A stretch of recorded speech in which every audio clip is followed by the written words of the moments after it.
کہ بھئی کتا وفادار ہے تو اللہ اس کو جنت کے اعلیٰ مقام میں لے کے جائے، میرا محبوب ہے لہذا میں اس کو کہاں لے کے جاؤں گا؟ کیوں بھائی؟ اللہ کو پتا ہے کہ یہ اس وفا پہ مجبور ہے، گن پوائنٹ پہ اس کو وفا کروا رہا ہوں میں، اس کا اختیار نہیں ہے۔ تو جانوروں کی اخلاقی زندگی کوئی بھی نہیں ہوتی، جانوروں میں جو صاف ہیں وہ صاف ہیں، جو میلے ہیں وہ میلے ہیں، لیکن انسان کی زندگی کا ایک بہت بڑا پہلو ہے اخلاقیات، سمجھتے ہو؟ اس اخلاقیات میں انسان کو دو قسم کی گائیڈنس چاہیے کے لیے۔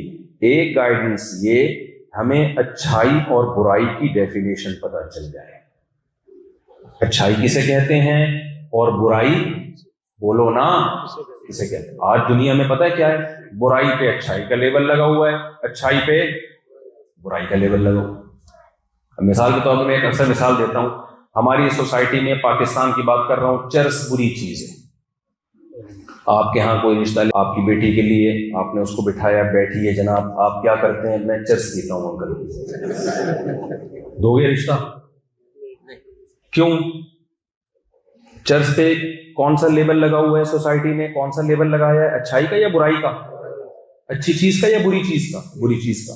لیکن انسان کو اللہ نے یہ طاقت دی ہے کہ وہ پروپیگنڈا کر کے بری چیز پہ اچھی چیز کا لیبل یہ طاقت دی ہے، اور اصل میں تو شیطان کو طاقت دی ہے، لیکن شیطان کو یہ طاقت دی ہے کہ وہ انسان پہ قابو پا کے نا وَزَيَّنَ لَهُمُ الشَّيْطَانُ أَعْمَالَهُمْ، کہ شیطان برے اعمال کو مزین کر دیتا ہے۔ مزین کا ترجمہ آج کی زبان میں ہوگا اٹریکٹیو، چیز بری ہوتی ہے لیکن شیطان اس کو کیا بنا دیتا ہے؟ اٹریکٹیو، سمجھ